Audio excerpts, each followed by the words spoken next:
For centuries, countless philosophers and scientists tried to prove that we live inside a simulation. From Plato's cave to Hindu Maya, all the way to modern physics debating holographic space-time, many great thinkers claimed that the world we see is nothing more than a highly convincing illusion constructed by our brains.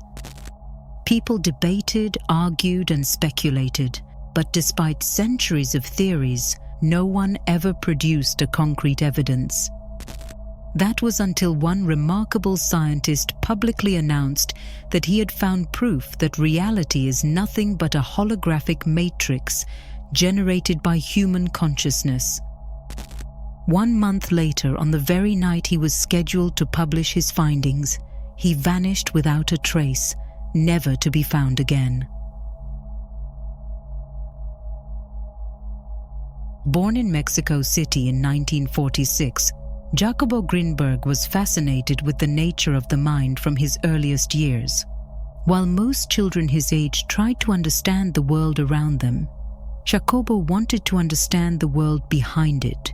He was so obsessed with the mechanics of the human brain that he spent his whole childhood days consuming information about the topic. When his mother unexpectedly died at the age of 12, most children would have collapsed into despair. But for Jacobo, it only infused his willingness to explore. What is consciousness and what happens with it beyond the physical world? He made it his one and only objective and dedicated the rest of his life to find an answer. He initially studied psychology at the National Autonomous University of Mexico. In 1970, he traveled to New York and studied psychophysiology at the Brain Research Institute, researching how geometric and sensory stimuli affect the brain. Returning to Mexico, he set up laboratories at universities and began bridging the gap between empirical science and ancient mystical knowledge. In 1987, he founded the National Institute for the Study of Consciousness, where he explored how it governs the structure of reality. Throughout his career, he published over 50 books, led multiple long-term research projects, and conducted hundreds of experiments in consciousness studies, earning himself a nickname, Einstein of human consciousness. One of his most famous studies was conducted in a controlled laboratory setting. 2 participants were placed in separate, electromagnetically isolated rooms. They could not see each other. They could not hear each other. There was no sensory communication of any kind between them. Grinberg showed visual stimuli to participant A and monitored their brainwaves through specialized equipment. Then the experimenters witnessed something that should not be possible. Participant B, the one who saw nothing, began producing the exact same brainwave patterns, just as if that signal transferred from one mind to another. There was no visual, physical, or verbal contact between participants, only a non-local transfer of consciousness. Grinberg concluded that the brain might not be a closed system at all, but an interface receiving information from a shared field, a unified matrix underlying all minds.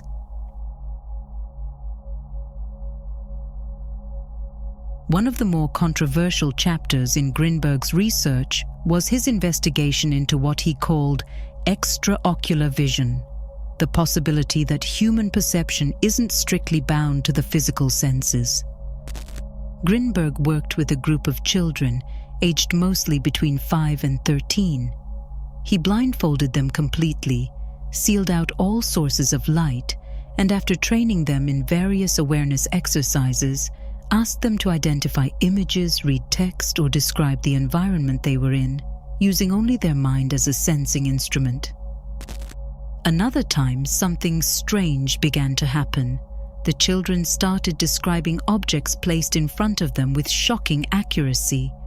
They reported colors, shapes, words, and textures, despite being unable to see anything at all. Some could even navigate through a room as if they were perceiving space directly rather than through the physical senses. While everyone around couldn't believe what they were seeing, to Grinberg, this wasn't a trick, nor was it an anomaly. It was another tangible proof that perception itself does not originate in the eyes, but in consciousness. The eyesight is merely one channel among many. He believed that behind our typical 5 senses lies a deeper perceptual field that all humans share, and that consciousness can access this field directly when the mind becomes still, focused, and attuned. Your perception of the world does not end with your eyesight. To truly start living by your own rules, you have to start perceiving the world through your mind sight. If perception can occur without the physical senses, then reality as we know it is not built from solid objects, but from information accessed only through awareness. While Grinberg's laboratory experiments challenged the limits of science, it was his encounters with Mexican shamanism that shattered them completely. During his field research, he met Barbara Guerrero, better known as Pachita, a healer surrounded by myths that defied all logic. She was said to perform psychic surgeries, real chirurgical operations carried out with nothing more than a dull knife. No sterilization, no anesthesia, no medical knowledge at all.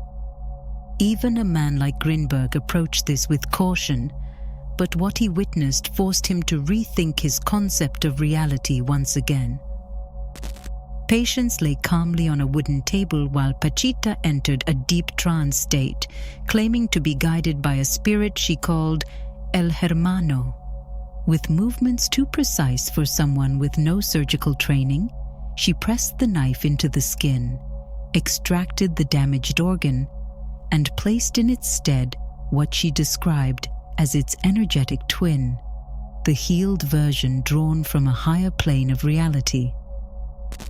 What fascinated Grinberg was not only the procedure itself, but what followed.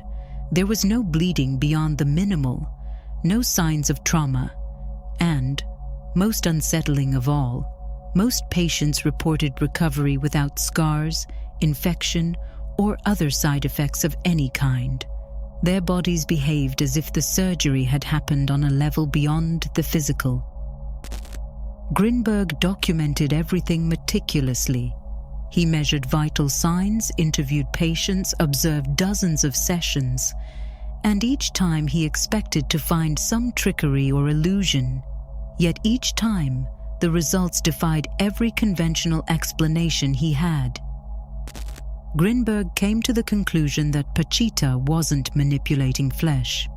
She was operating on the informational field behind it. The trance state she was entering enabled her to rise above the physical world's limitations and perform actions that were almost supernatural. Free from the constraints of the waking world, the subconscious mind is capable of feats beyond ordinary understanding, solving highly complex problems, recalling information forgotten for decades, and in this case, interacting with reality in ways that bypass the physical form altogether. What he witnessed suggested that there exists a state in which consciousness is no longer bound by the rigid laws of matter. It begins to dictate them. All the research Jacobo Grinberg conducted during his lifetime ultimately led him to formulate what became his life's work, the holographic matrix theory. Contrary to the science fiction movies where the matrix is portrayed as some kind of digital simulation controlled by machines, the matrix Grinberg referred to was a purely metaphysical structure, the informational fabric behind all physical experience. Unlike many of his predecessors who shared similar ideas, Grinberg didn't rely on speculation or imagination, but on hard scientific data and direct experiential observation. At the core of his theory was a concept he called the synergic field, a vast, limitless field of potentials where every possibility already exists. The reality that we can see and touch is simply a result of the interaction between the human brain and this boundless field of information. Thus, according to Grinberg, reality is not something that our brain creates, but something it attunes into. What we perceive as physical reality is in truth a holographic projection, a construction formed from the set of perceptions, beliefs, and emotions. Two people can live in the same environment, yet inhabit two completely different worlds. Each mind organizes the field according to its own patterns. One planet, 8 billion people, 8 billion different worlds. Grinberg believed that the degree of alignment between the brain and this informational field creates what he called synergy. The higher the synergy, the easier it is to access the synergic field. Mystics, shamans, and highly trained meditators, like Pachita, operate from states where the usual filters seem to not apply. They do not merely interpret the field, they interact with it directly. This, he argued, explains phenomena such as telepathy, extrasensory perception, rapid healing, or other unexplainable anomalies. These are not supernatural events, they are natural abilities of the mind that access the matrix without distortion. But just as Grinberg was on his final stage of preparing to present this theory to the world, a theory that challenged science, religion, and every established model of reality, something happened. Jacobo Grinberg vanished without a trace. He went missing on December 8, 1994, never to be found again. While the holographic matrix theory may seem frightening at first, it actually gives you more control than you think. If reality is not fixed but continually shaped by your state of mind, then you are not confined by the world. Your world is only confined by what you believe to be possible. You can become anyone, do anything, be anywhere you choose, if you only allow yourself to. If you are ready to take your game to the next level, I created an entire playbook containing everything you need to know to bridge the gap between imagination and execution. Based on the lives of figures who turned the most delusional visions into a reality, it will give you practical steps you can gradually follow.